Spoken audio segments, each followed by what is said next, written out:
Hello everyone, welcome back to my YouTube channel. তো আজকে আমি তোমাদের এই সুন্দর মুকুটটা ডিটেলসে বানিয়ে দেখাবো, আর তার সাথে তোমরা মেটেরিয়ালসগুলো কোথায় পেয়ে যাবে সেটাও বলবো, আর তার সাথে সুতোটা কিভাবে তোমরা মুকুটের সাথে সেট করবে সেটাও কিন্তু দেখিয়ে দেবো। তাই ভিডিওটা স্কিপ না করে পুরোটা দেখতে থাকো। তো প্রথমেই এই শোলার থালাটার জন্য তোমরা বারবার কমেন্ট করো। এই শোলার থালাটা কিন্তু তোমরা দশকর্মা ভাণ্ডারে পেয়ে যাবে, কিংবা তোমরা গ্রসারি শপে পেয়ে যাবে। এছাড়াও থালা প্লেটের শপ যেখানে আছে তোমরা সেই শপেতে ওগুলো পেয়ে যাবে। এরপরে নিয়েছি আমি একটা পেজ, নর্মাল তোমরা A4 সাইজ পেজও নিতে পারো। এটা আমি খাতার একটা পেজ নিয়েছি, হাফ করে ফোল্ড করে রেখে দিচ্ছি। এর সাথে নিয়ে নিচ্ছি এই ক্যামলিনের হোয়াইট গ্লুটা। এখানে তোমরা এই আঠাটা ছাড়াও তোমরা কিন্তু ফেভিকলের হোয়াইট গ্লুটা ইউজ করতে পারো, কিন্তু জল আঠা ইউজ করো না, ওটাতে আমি কোনোদিনও ইউজ করে দেখিনি, জানি না কীরকম কাজ হয়। তো এরপরে নিয়েছি একটা কাঁচিটা তো লাগবেই, তার সাথে নিয়েছি ব্লেড। তোমরা যারা যারা ব্লেড দিয়ে মুকুট বানাতে চাও তারাও কিন্তু ব্লেড দিয়ে মুকুট বানাতে পারো, তবে আমি আজকে এখানে নাইফ কাটার দিয়ে এই মুকুটটা বানিয়ে দেখাচ্ছি, কারণ অনেক ডিটেলস রয়েছে এই মুকুটটার মধ্যে। ডিটেলিংয়ের জন্য এই নাইফ কাটারটা কিন্তু খুবই ভালো। এবং তোমরা যদি এই ব্লেডটা ইউজ করতে চাও তাহলে কিন্তু ব্লেডটা এভাবে হাফ করে ভেঙে নেবে, তাহলে তোমাদের কিন্তু হাত কেটে যাওয়ার চান্সটা অনেকটা কমে যাবে এবং খুবই ভালোভাবে তোমরা কাজটা করতে পারবে। এরপরে আমি নিয়ে নিয়েছি এই সোলার বলগুলো। এগুলো তোমরা স্টেশনারি শপে পেয়ে যাবে, কিংবা যেখানে তত্ত্বের জিনিসপত্র পাওয়া যায় সেখানে কিন্তু তোমরা এই সোলার বলগুলো পেয়ে যাবে। এরপরে আমি যে পুঁতিগুলো আমার মুকুটে ইউজ করি সেগুলো দেখিয়ে দিচ্ছি। এই পুঁতিগুলো তোমরা কিন্তু স্টেশনারি শপে পেয়ে যাবে, কিংবা তোমরা জরি শপেও পেয়ে যাবে। আমার কাছে দু টাইপের হাফ কাট রাউন্ড বিটস রয়েছে, এবং একটা ওয়াটার ড্রপ বিট রয়েছে, এবং একটা এই লিফ টাইপের একটা বিটস রয়েছে। এরপরে দেখিয়ে দিচ্ছি এই বিটসগুলো কিন্তু তোমরা স্টেশনারি শপে পেয়ে যাবে। এগুলোও কিন্তু তোমরা মুকুটে ইউজ করতে পারো। এগুলো মেনলি স্টেশনারি শপেই তোমরা পেয়ে যাবে। আর এই হোয়াইটটা কিন্তু এইভাবে আঠা দেখতে পাচ্ছ, এইটাই আমি আগে ইউজ করতাম, কিন্তু আমি এই বিটসগুলো জরি শপ থেকে পেয়েছি আলাদা করে, তাই আমি এইটা এখন ইউজ করি না, কিন্তু আমি আলাদা যেগুলো বিটস সেগুলো ইউজ করি। আর তার সাথে দেখিয়ে দিচ্ছি এই জরি সুতোটা আমি অনেক খোঁজার পরে কিন্তু একটা জরি শপ থেকে পেয়ে গেছি। এটা কিন্তু আমাদের অনেক কাজে লাগবে। এরপরে নিয়ে নিচ্ছি একটা সুতো। এই সুতোগুলো তোমরা নর্মালি স্টেশনারি শপে পেয়ে যাবে। এই সুতোটা অনেক দিন ধরে গাড়ির ডিকিতে পড়ে থাকার জন্য এরম ময়লা হয়ে গিয়েছে। এই সব জিনিসগুলো কিন্তু আমাদের লাগছে। এছাড়াও একটা পেন্সিল, একটা স্কেল লাগবে, যেটা আমার এই ভিডিওতে মেনশন করতে আমি এখানে দেখাতে ভুলে গিয়েছি। একটা স্ক্রিনশট নিয়ে নিতে পারো এটার, যাতে তোমরা ভুলে না যাও। তো এরপরে আমি কাগজটা নিয়ে নিয়েছি, এবার মাপটা দেখিয়ে দিচ্ছি তোমাদের। তো আমাদের মুকুটের যে কাগজটা ফোল্ড করে নিয়েছিলাম, নিচের দিক থেকে হাইট নিতে হবে 6 সেন্টিমিটার, এবং পাশের দিক থেকে মাপটা নিতে হবে 7.5 সেন্টিমিটার, এবং এই দুটোকেই জুড়ে দিতে হবে।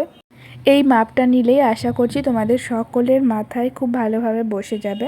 আমি এখানে মাপটা লিখে দিচ্ছি। এবার আমাদের ডিজাইনটা করার পালা। তো প্রথমেই আমি আগে বেসটা করে নিলাম, তারপরে আমি আমার পছন্দ মতো একটা ডিজাইন করে নিচ্ছি।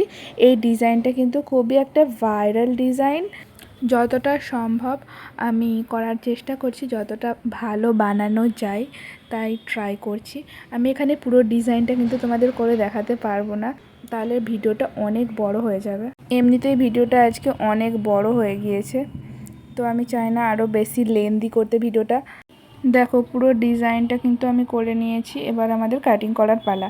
আমি এখানে আজকে নাইফ কাটার দিয়ে কিন্তু কাটিংটা করছি, তোমরা চাইলে ব্লেড দিয়েও করতে পারো, কিন্তু ব্লেড দিয়ে এত সূক্ষ্ম ডিজাইনগুলো করা একটু টাফ, তাই এই টাইপের মুকুট করতে গেলে তোমরা একটু নাইফ কাটারটা ইউজ করার চেষ্টা করো। ডিজাইন যদি খুবই সিম্পল নর্মাল ডিজাইন হয় তখন তোমরা কিন্তু ব্লেড দিয়ে করতে পারো। আমি কিন্তু আজকে তোমাদের এই ভিডিওতে কিন্তু সম্পূর্ণ ডিটেলস দিয়েছি, ভিডিওটা স্কিপ না করে পুরোটা দেখার চেষ্টা করো। আমি কিন্তু পুরো ভিডিওতে ভয়েস ওভারের মাধ্যমে সম্পূর্ণ ডিটেলসটা কিন্তু বলে দিচ্ছি, শুধু ভিডিওটা দেখলেই হবে না, আমার কথাগুলো ভালো করে শুনতে হবে, তবেই তোমরা কিন্তু ফুল ডিটেলসটা পাবে। সাইডের কাটিংগুলো আমি কেটে কেটে ওখান থেকে একেবারে বাদ দিয়ে দিচ্ছি। যা যা সম্ভব তথ্য দেওয়ার আমি কিন্তু আমার ভিডিওতে দিয়ে দিচ্ছি, এবং এগুলো ছাড়াও যদি তোমাদের আরও কিছু প্রশ্ন থাকে তোমরা কিন্তু সেটা কমেন্ট করতে পারো, আমি সকলের কমেন্টে রিপ্লাই দিই। আর তার সাথে কীরম ধরনের আরও ভিডিও দেখতে চাও সেটাও কিন্তু তোমরা কমেন্টে অবশ্যই জানাও। আমি সেই টাইপের ভিডিও দেওয়ার চেষ্টা করব খুব তাড়াতাড়ি।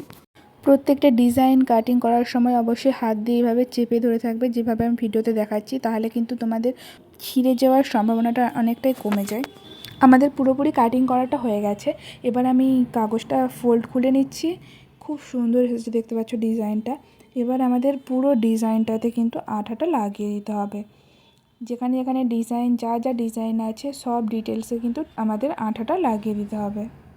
এবার এই পার্টটা কিন্তু খুবই রিস্কি। যখন কাগজে আঠাটা লাগানো হয়ে যায় না, কাগজটা অনেকটা পাতলা হয়ে যায়। তো তোমাদের আঠাটা লাগানোর পরে খুবই সাবধানে শোলার থালার ওপরে লাগিয়ে দিতে হবে এবং এটাকে আমাদের ভালো করে ড্রাই হতে দিতে হবে। ভালো করে ড্রাই হয়ে যাওয়ার পর আমাদের যেই মুকুটের পার্টটা শোলার থালা থেকে আলাদা করে নিতে হবে, তাহলে আমাদের মুকুটটা কাটতে অনেক সুবিধা হবে। এবার আমি খুবই সাবধানে কাগজের ডিজাইন অনুযায়ী শোলার থালাটাকে কেটে নিচ্ছি। শোলার থালাটা কাটিং করার সময় তোমাদের পুরনো খাতা কিংবা পুরনো ডায়েরির ওপরে রেখে তোমরা এই কাটিংটা করো, তাহলে খুবই ভালোভাবে কাটিংটা করা যাবে। আর একটা কথা বলে রাখি, তোমরা যখন এই কাজটা করবে অবশ্যই মাথায় রেখো, এটা কিন্তু খুবই একটা মেসি একটা প্রসেস। যখন তোমরা এই শোলার থালাগুলো কাটবে, চারিদিকে এই থার্মোকলের ছোট ছোট যে অংশগুলো, এছাড়াও কাগজ কাটিংয়ের অংশগুলো চারিদিকে উড়তে থাকে। তার সাথে ফ্যান চালালে তো পুরো চারিদিকে শোলার পার্টিকেলগুলো উড়তে থাকে। সাইডের ডিজাইনগুলো আমার মোটামুটি কাটা হয়ে গেছে। এবার আমি ভেতরের ডিজাইনগুলো কাটিং করে নিচ্ছি। আমি এখানে ভিডিওটা এবার স্কিপ করে মুকুটটা কাটিং করে দেখিয়ে দিচ্ছি। দেখো আমাদের মুকুটটা পুরোটা কাটিং করা হয়ে যাচ্ছে, খুবই সুন্দর লাগছে দেখতে। এবার আমি তোমাদের একটা ট্রিক্স দেখাবো। যে শোলার থালাটা বেঁচে গিয়েছিল, সেই শোলার থালা থেকে একটা সরু সুতোর মতো কেটে নিয়েছি। কেটে নেওয়ার পর কিছুক্ষণ হাত দিয়ে এভাবে ঘষছি, ঠিক আছে? ঘষার পর এটাকে আমি আমার আঙুলে পেঁচিয়ে নেবো। এটাতে কি হবে, আমরা মুকুটে একটা সুন্দর 3D টাইপের একটা এফেক্ট দিই, যাতে খুব ভালোভাবে বসে যায়। তার জন্য আমি কিছুক্ষণ আঙুলিটা পেঁচিয়ে রেখে দেবো। এভাবে আমি অনেক করে নিয়েছি। এবার আমাদের এইগুলো মুকুটে লাগানোর পালা। তো আমি যে যে ডিজাইনগুলো করেছিলাম প্রত্যেকটা ডিজাইনে এই আঠাটা আগে লাগিয়ে নিচ্ছি। আঠাটা কিন্তু ভালো করে শুকিয়ে নিতে হবে, মানে পুরোপুরি শুকনো না, হালকা একটু শুকনো হলে তারপরে যদি আমরা ওই সুতোটা লাগাই তাহলে ভালোভাবে বসবে না। বারবার সুতোগুলো কিন্তু উঠে আসতে পারে, তো তাই একটু হালকা ড্রাই হয়ে গেলে তারপরেই সুতোগুলো লাগিও। এক্সেস পার্টগুলো কাট করে নিচ্ছি। দেখো সুতোটা লাগানোর সাথে সাথে কিন্তু মুকুটের সৌন্দর্যটা বৃদ্ধি পাচ্ছে। আমি এখানে পুরো সুতো লাগানোটা দেখাতে পারবো না, অনেক বড় হয়ে যাচ্ছে ভিডিওটা, তো তাই আমি করে পুরোটা তারপরে আসছি। দেখো পুরোটা লাগানো হয়ে গিয়েছে। এবার আমাদের জড়ি সুতোটা লাগানোর পালা। তো জড়ি সুতোটাও আমরা কিন্তু ওই সুতোটার পাশ থেকেই লাগাবো, তাহলে কিন্তু অনেকটাই সুন্দর লাগবে। নর্মালি কিন্তু তোমরা এইরকমও রাখতে পারো, এরকম রাখলেও কিন্তু সুন্দর লাগবে। তবে আমি জড়ি সুতোটা যেহেতু আমার আছে, তাই আমি এখানে জড়ি সুতোটা তার পাশ থেকেই লাগিয়ে দিচ্ছি। আঠাটা আগে আমি লাগিয়ে দিয়েছিলাম। তো পুরোটাতে আমি জড়ি সুতোটা লাগিয়ে তারপর আমি দেখাচ্ছি কীরকম আসে লুকটা। এরপরে আমরা 3D টাইপের এফেক্ট দেওয়ার জন্য শোলার থালা থেকেই কিছু কিছু কাট আউট করে নিয়েছি। প্রথমেরটা বড় দিয়েছি, তারপরেরটা একটু ছোট এবং তারপরেরটা আর একটু ছোট। এরমভাবে আমি মোট 3টে দিয়েছি এবং তার উপরে দিয়েছি পুঁতি। এরপরে আমি এর পাশের ডিজাইনগুলোতেও কিছু কাট আউট দিয়ে দিচ্ছি। এবার আমি রাউন্ড এরিয়াগুলোতে শোলার বল লাগাবো, তাই আমি আঠাটাকে দিয়ে দিলাম যাতে ভালোভাবে বসে যায় পরে। এবার আমি একটা শোলার বল নিয়েছি এবং নাইফ কাটার দিয়ে মাঝ বরাবর রেখে কেটে নিয়েছি। এবার আমি রাউন্ড এরিয়াগুলোতে বসিয়ে নিচ্ছি। পুরো মুকুটটাতে শোলার বলগুলো বসানো হয়ে গেছে। এবার আমি শোলার বলের ওপর পুঁতি লাগিয়ে দেবো, তার জন্য আঠা লাগিয়ে দিচ্ছি। এবার বিটসগুলো একটা একটা করে লাগিয়ে দেবো প্রত্যেকটা শোলার বলের ওপর।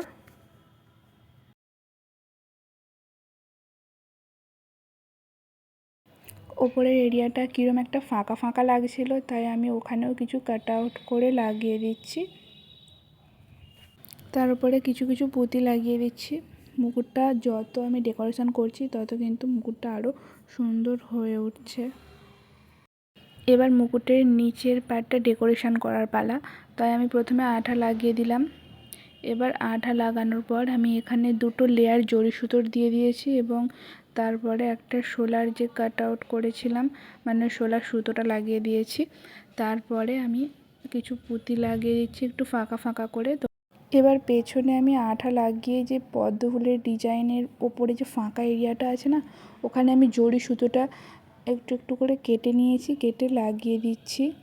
এই রকমটা ডিজাইনে ছিল, আমি সেই রকমই করার চেষ্টা করছি। জিনিসটাকে আরও একটু মজবুত করার জন্য তার উপরে আরও একটু আঠা দিয়েছি এবং আঠার ওপরে আর একটা কাগজ দিয়েছি যাতে ওটা কোনোভাবে উঠে না আসতে পারে। এবার আমি নিচে সুতোটা সেট করা দেখাবো। দেখো, আমি প্রথমে একটা কাগজ কেটে নিয়েছি বেসের মাপ করে। আমি তারপরে সুতোটা নিয়েছি ওই 2 হাতের মতো। যেখানে সুতোটা লাগাবো সেখানে আগে আঠা লাগিয়েছি, তারপরে সুতোটা বসিয়ে আবার একটা আঠা দিয়েছি একটা লেয়ার, তার উপরে কাগজটা বসিয়ে দিচ্ছি। এবার এটাই কিন্তু খুব ভালো করে শুকনো হতে দিতে হবে।